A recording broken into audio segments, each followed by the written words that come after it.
Professor Oded Lifshitz from the Department of Archaeology and Ancient Near Eastern Cultures at Tel Aviv University is inviting you to join him to a journey following those who composed the historical descriptions in the Hebrew Bible. The Untold Story of the Kingdom of Judah, Part A. Introductory Chapters. Chapter 1, Forward. The biblical story of the Kingdom of Judah, as told in the books of Samuel and Kings, gives the perspective of Jerusalem's elite, what they knew, what they wanted to tell, and what served their political, religious, and economic interests. Therefore, we must first identify the time frame during which the authors of the biblical history operated, as well as understand where they operated, which sources they relied on to recount both the distant and recent past, and what they really knew about the history of the kingdoms of Judah and Israel. Then, we can ask what their goals were and which ideas they wanted to convey to their target audience through their descriptions. Using the answers to these questions, we will try to find out what the authors of the biblical history didn't tell. First, they couldn't include information that they themselves didn't know, especially regarding events they only had vague knowledge about from few written or oral sources. These were mainly events that took place long before the time when the authors of biblical history were active, which is during the final days of the First Temple, during the time of the Babylonian exile, and during post-exilic times, the period when some of the deportees returned to Jerusalem. We are talking about the vast majority of the history of the kingdoms of Israel and Judah, and the entire history of the periods that preceded the establishment of these two kingdoms. Furthermore, the authors of the biblical descriptions also omitted events that took place out of sight and out of mind, far from Jerusalem and the borders of Judah. That is, the authors of biblical stories knew only what their sources knew to tell them, but they didn't know what the written sources and ancient memories didn't tell them. And here we get to the more interesting part. The biblical authors also left out and didn't tell about events that they knew about, and maybe even knew very well, but preferred not to include in their story. They didn't want to include whatever didn't fit their ideological narrative, their political and religious goals, and the centrality of Jerusalem to their story, and their uncompromising emphasis on the belief in the eternal nature of the house of David and the Temple of Solomon. The biblical authors knew a lot about events, people, and periods that they nonetheless presented very differently from reality. Moreover, their target audience also knew them well and knew many details about them. However, the author chose to describe them differently, subject to their different interests and goals during the various periods when they were writing and to the audiences they were targeting at their time. It's intriguing to think about those writers and readers who knew about events, people, and places from their daily lives and simply disappeared from the history written in their time by them and for them. The document that became most important at the end of the First Temple period, which portrayed much of the history and explained the reality of life at the time, was simply ignoring, omitting, and deleting large parts from history as they didn't suit the interests of the authors. The omissions included not only temples, palaces, empires that ruled the land, mighty kings that reigned for decades, and exciting keys key events, but also widespread and well-known customs. I argue that in omitting all these from their descriptions of the distant and recent history of the kingdoms of Judah and Israel, the writers sought to convey a message to their contemporaries. This message was well understood at the time by their target audience. But future generations, and certainly generations well past the time of writing and up to today, could no longer understand. Hence, much of the meaning of the original text was lost.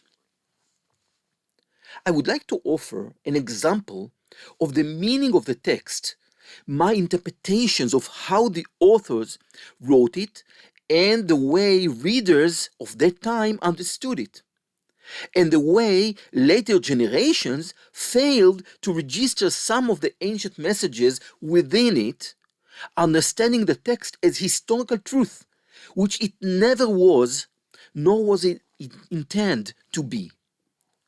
With all due caution, in applying comparisons and parallels, let me demonstrate this process using the opening lines of the Israeli Declaration of Independence.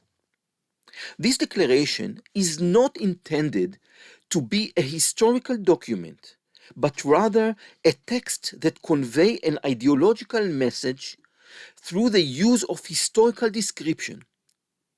Those who know history understand the message, while those who regard this text as a text intended to reflect history exactly as it was, missed part of the message the text sought to convey.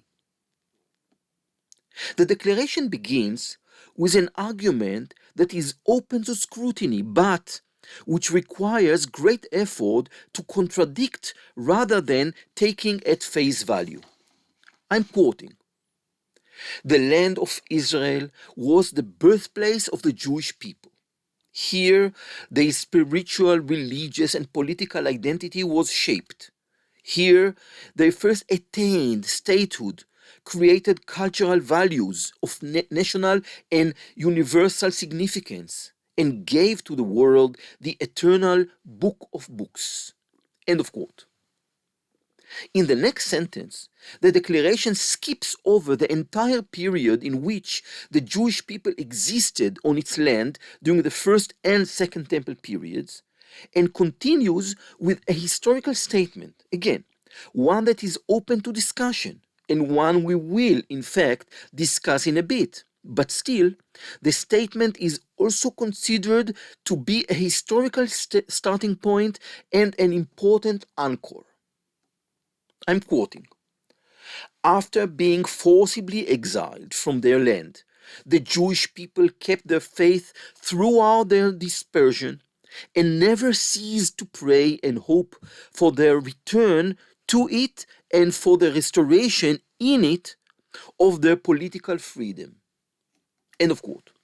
Following that, the declaration does something that the biblical description also does repeatedly. It skips over long periods of time, ignores complex historical realities, focuses its description only on the Jewish people, and thus conveys the message it seeks to convey. I'm quoting: "Impelled by this historic and traditional attachment, Jews strove in every successive generation to re-establish themselves in their ancient homeland. In recent decades, they return in their masses.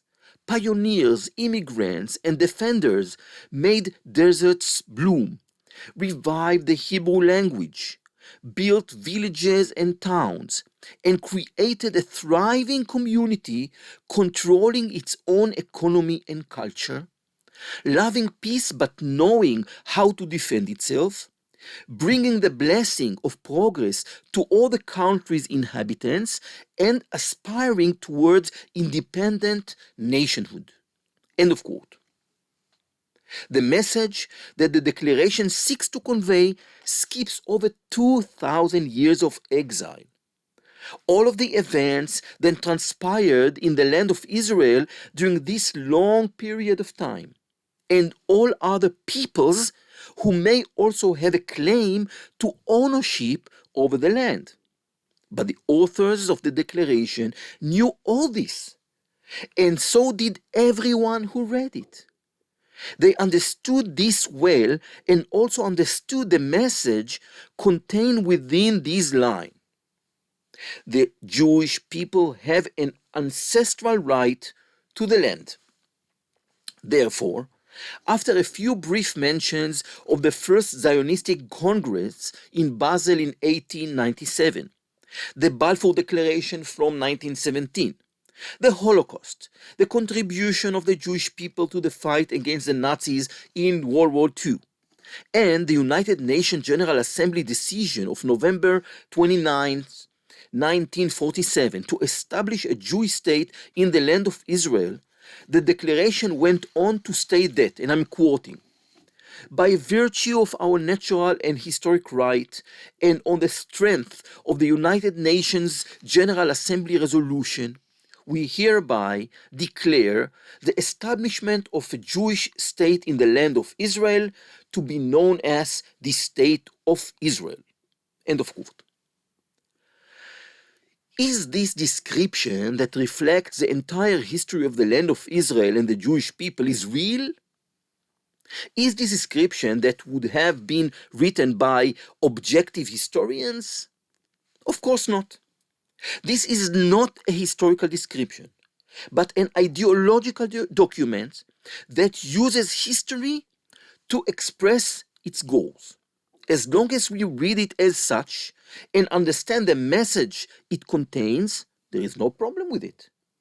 The problem only arises when the historical reality becomes blurred, the message is lost, and the description is seen as a complete reflection of history as it truly was.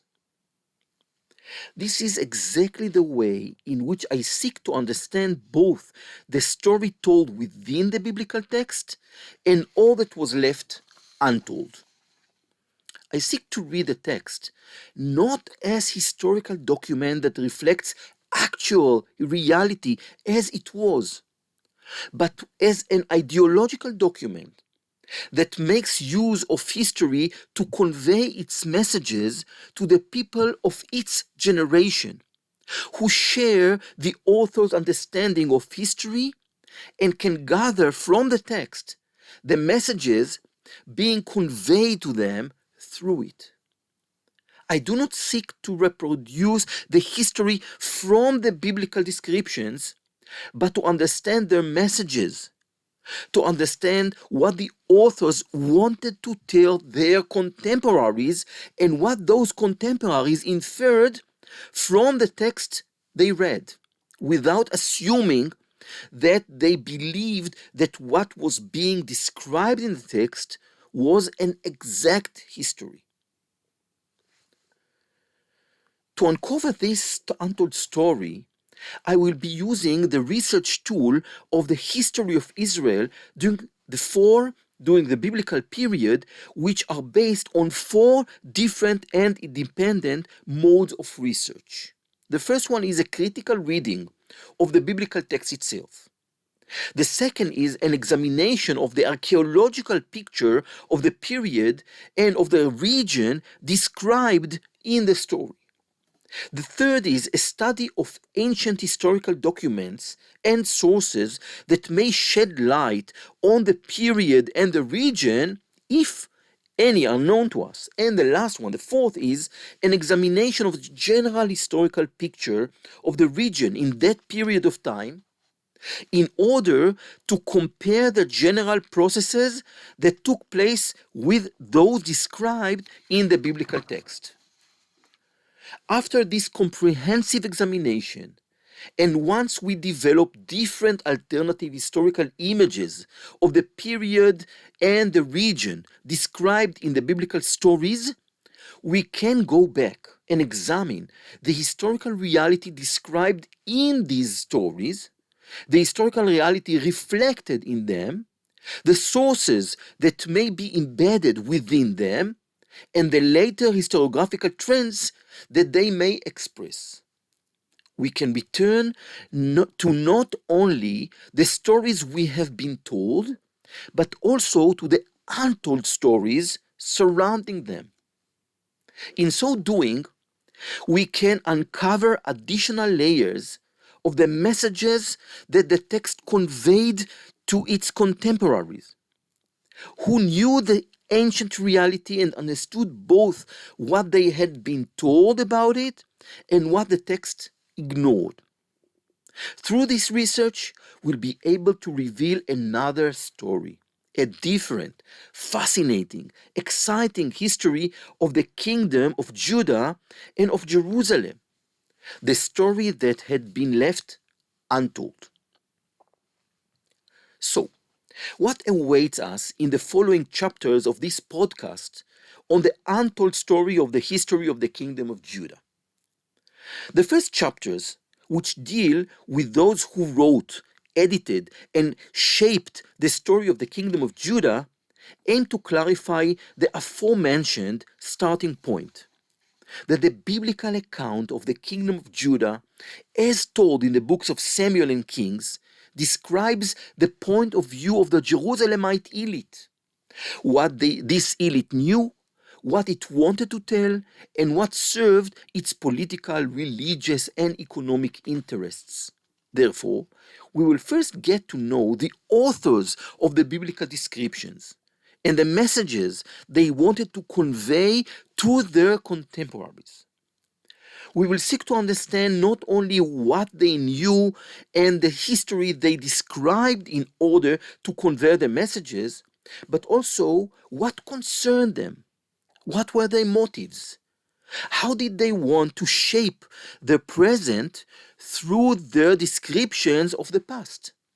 How did they relate to different aspects of their lives and the lives of their contemporaries? What did they fear? What did they struggle with?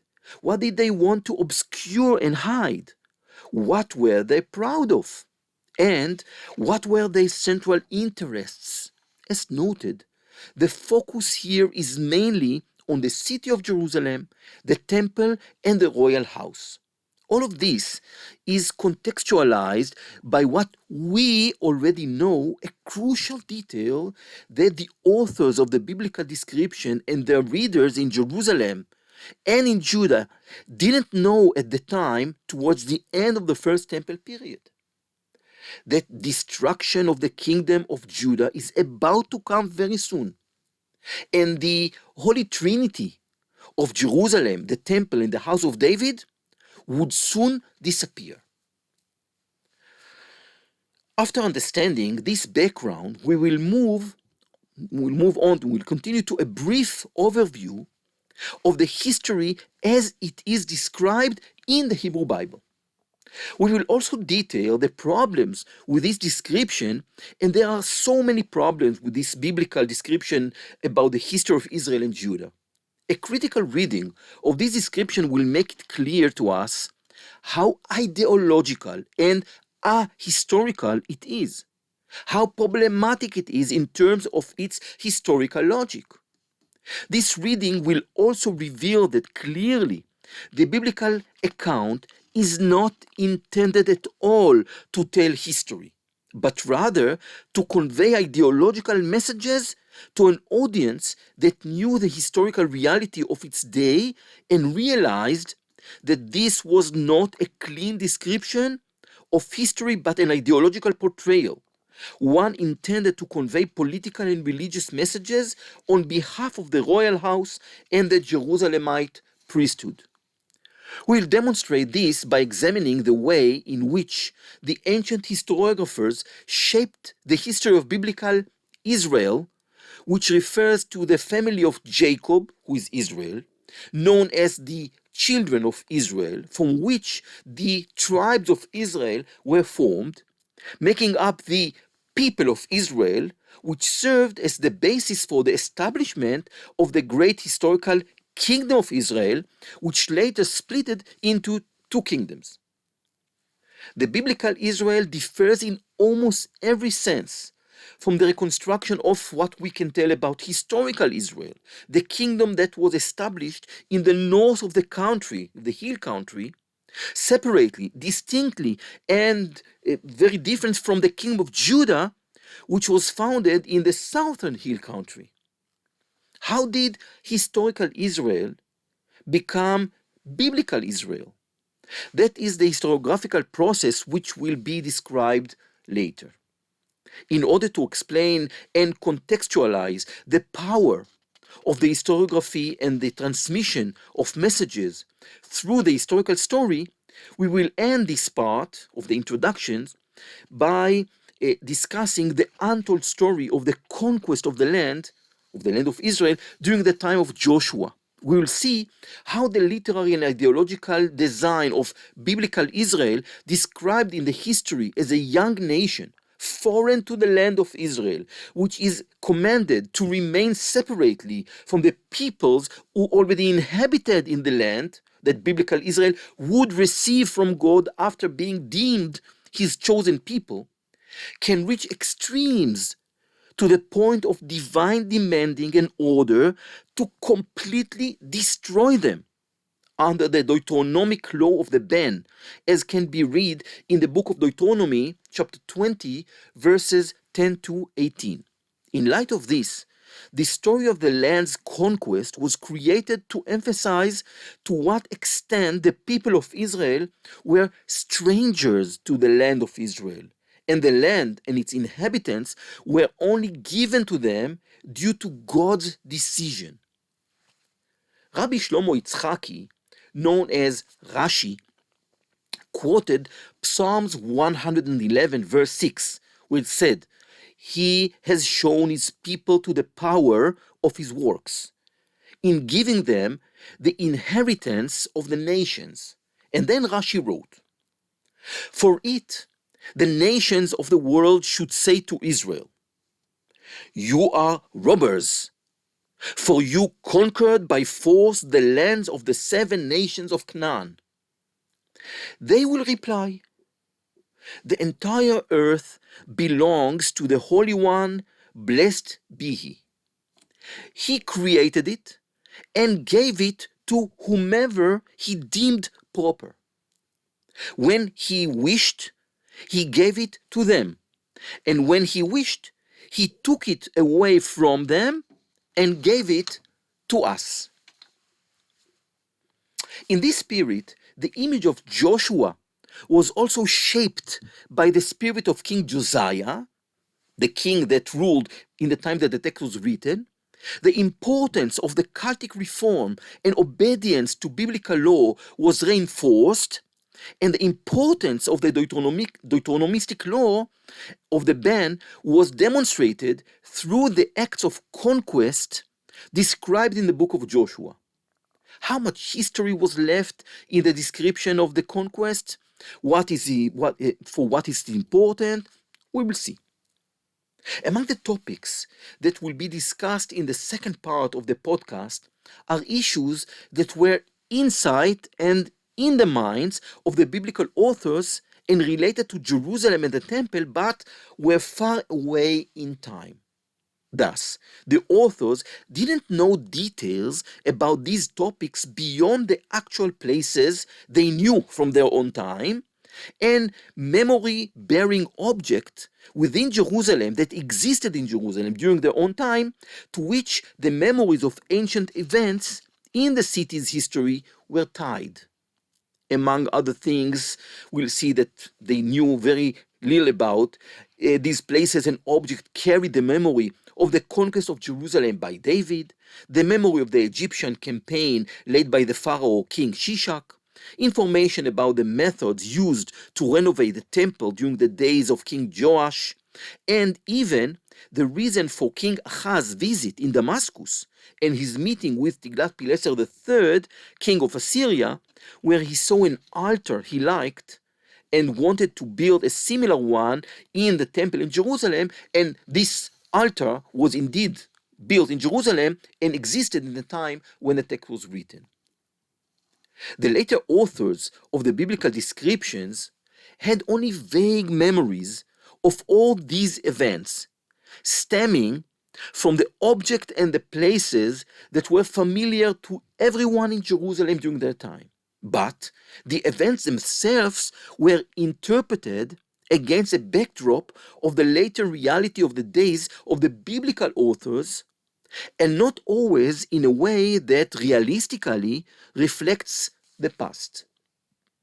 After giving examples of the untold stories about Jerusalem, which was in sight and in the minds, but far away in time from the authors of the biblical historiography, who lacked detailed information sources on the early periods in the city's history, we will move on to events that took place out of sight and out of mind, while also being far away in time, for which these authors didn't have any sources beyond what they knew in their own time.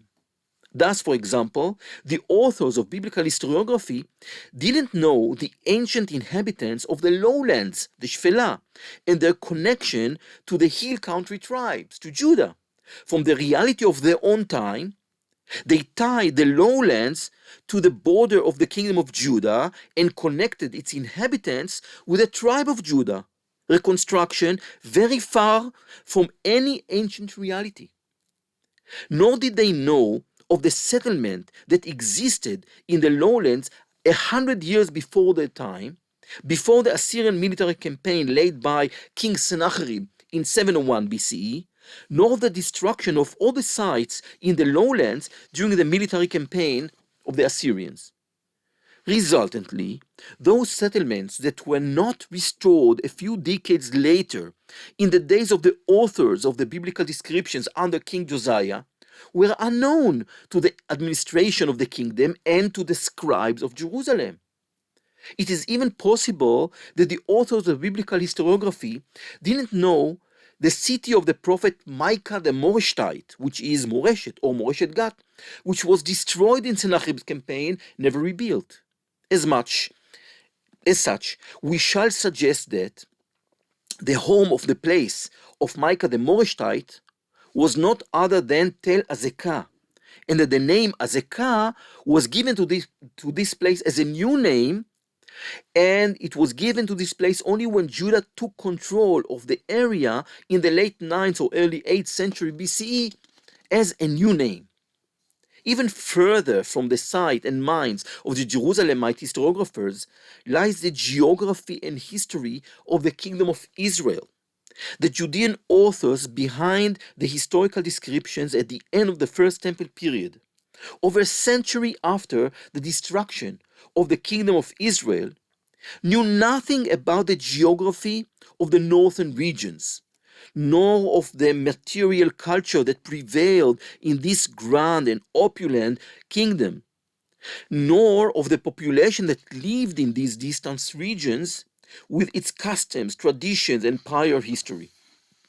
Beyond the written tradition that reached Judah from the northern kingdom, before and following its destruction, and the information that existed in Judah on the joint history of the two kingdoms, the Jerusalemite historiographers had no information on the Israelite kings, the wars, and the other important events in the history of that kingdom. Nor did they know about its relations with the great neighbors of this kingdom, be it the Phoenicians to the northwest or the Aramean kingdoms to the north and northeast.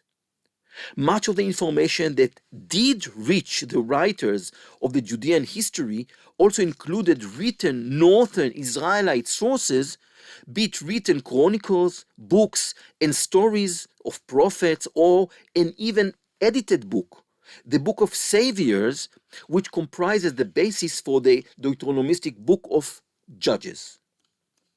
Ultimately, the northern sources were truly edited, forced to abide by the messages that the Jerusalem historiographers passed on to their contemporaries, thus subjugating the description of the history of the Kingdom of Israel to the ideology of the Judean elite at the end of the First Temple era. Beyond the list of things biblical authors didn't know of or knew only partially, There were many subjects that they knew well, but chose to ignore and to present differently from the reality that their readership also knew many details about.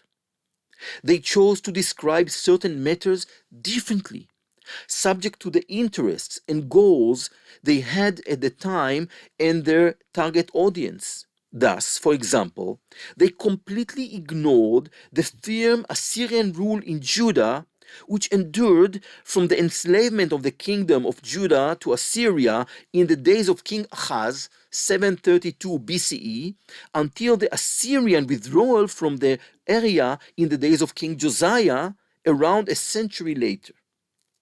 The meaning of the long years of enslavement by Assyria was also reshaped after the retreat and collapse of this empire, likely during the few years of independence in the days of King Josiah and during the time when the biblical descriptions were written. Thus, Judah was presented as an independent kingdom, freed from the yoke of Assyrian rule after Sennacherib's campaign, before returning to be enslaved to Egypt after Josiah's death. The portrayal expressed the author's desire to describe King Josiah as a king who was not subject to foreign rulers, and in a way that does not at all reflect the reality of the days of King Manasseh, which was the long golden age of the years of Judah's restoration during the extensive period of the Assyrian rule in the area, the Assyrian peace, or what we call the age of Pax Assyriaca, spanning most of the 7th century BCE. The biblical authors also completely ignored administrative centers and magnificent palaces that existed in close proximity to Jerusalem, stood out in the landscape surrounding the city, and were known to everyone who lived in or even visited Jerusalem and its surroundings. We excavated some of these magnificent palaces. We saw what they look like within the city's landscape and the way Jerusalem looks from within them, and wondered how they were not mentioned in the biblical text. We wondered how those who lived in and around Jerusalem and saw these magnificent palaces near their homes reacted to the glaring omission. Moreover, the biblical authors also ignored ancient and important temples that existed around the city and operated at the same time as the temple in Jerusalem. We excavated these sites as well, identified them, dated them, and asked ourselves time and again, why does the Bible ignore them completely? What did those who visited these temples think about their absence from the Judaic history? What did those who passed by these temples on the way to the Temple of Jerusalem think about this exclusion? We will deal with all these topics in the following chapters of the podcast, and indeed, in my opinion, it's going to be a fascinating journey.